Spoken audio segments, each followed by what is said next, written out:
Hello, this is Mike this time. Just wanted to welcome you to one of the many featured attractions here at the Gorge provided by the National Forestry Service.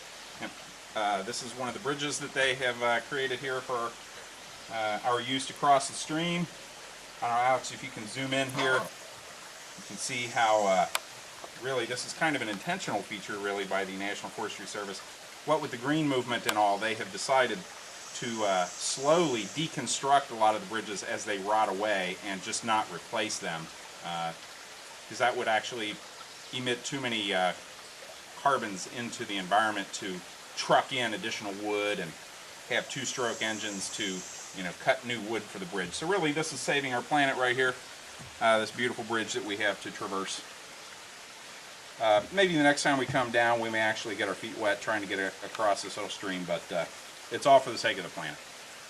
Just a little update on how well the shoes are holding up after quite a sloppy little incident here.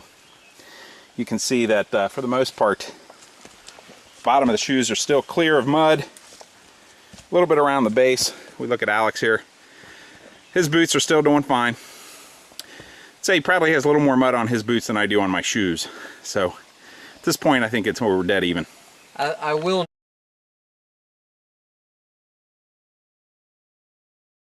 Sorry, Alex had a comment. He wanted to cut me off because he knew it was coming here. Oh. I will note that on the trail, I just walk straight on the trail through whatever there may be. If we could film Mike climbing trees to avoid footing about the trail and avoiding the dirt because it might ruin his nice pristine little shoes. Yeah. They're Adidas shoes, by the way. Did I mention that? The story may be a little different because, you know, soccer shoes aren't meant for trails. Oh, okay. They're meant for that elitist hiker that little sissy sport that some people every now and again play in America when they have nothing better to do. Yeah, backwoods elitist. That's what you are.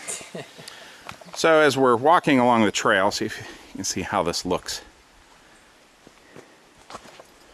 As you come around this little corner here, suddenly you're right in between two massive boulders that are just right out in the middle of nowhere, just up a small ridge from the creek bed.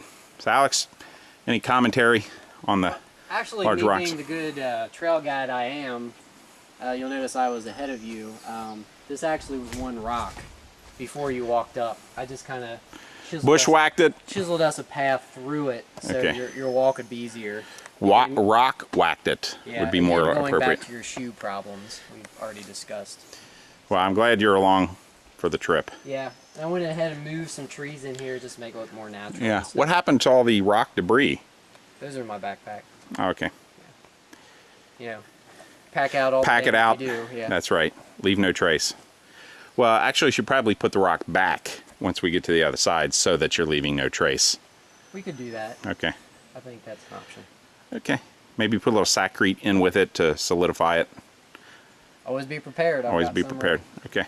Here, right in the middle of a trail, we find a tree that has fallen and is now very systematically and quite efficiently being deconstructed by well-trained termites that have a little bit of compassion for human hikers who happen to come through here, so they're doing us a little favor in clearing a path. You can actually see the skins that they've shed right here.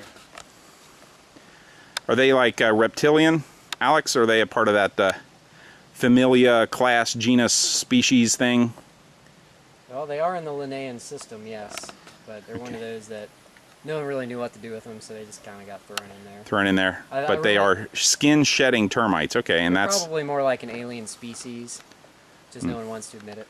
So that's kind of like refuse charcoal matter, right? Yes, that would be the proper term. Good. All right, so pretty nice of them to carve out a path for us. Notice we also see the all the logs that have settled down into the crook of that creek as it takes a little turn. Kind of looks like a lumber yard down there. Actually, I think it might be. Forgotten. This is what county are we in? The such and such county lumberyard, I think. By anybody. Yeah. All right, onward. You can see the creek bed going out there. But here's the real attraction. Come here. This is amazing. Come here. Yeah. The natural metals here have formed into a pot below this rock structure. I think minerals have dripped off of the underside. Hold on, I have to get this. Minerals have dripped off of the bottom side of that outcropping of rock. I can see where that could happen. Much like a stalagmite or stalactite. I forget which one. It's a stalagpot. Yes. That's awesome. What about the plastic handles?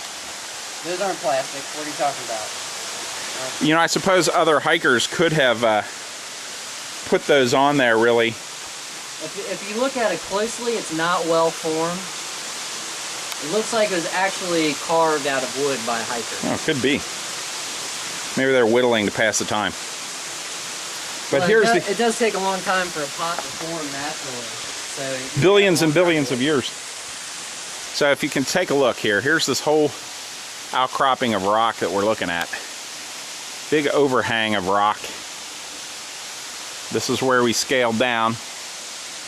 And then we look over here, large thingy. And this is the attraction over here. This is why we climbed down. We have this really amazing grotto with a waterfall. You can see the water coming down through a little mini river-like gorge that's been carved out, and then it falls probably 50 feet or so down into a nice little pool. And this rock just in front of it, that's where Alex and I will have our lunch.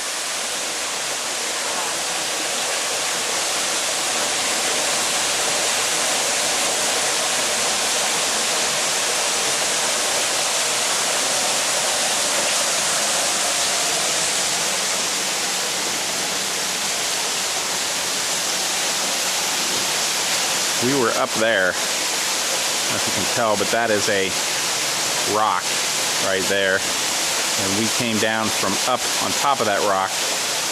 And we've had to walk our way through this little watery thing. I'm standing underneath this large rock ridge above us. And over there is the waterfall. Some really cool looking trees just sort of coming up out of dirt.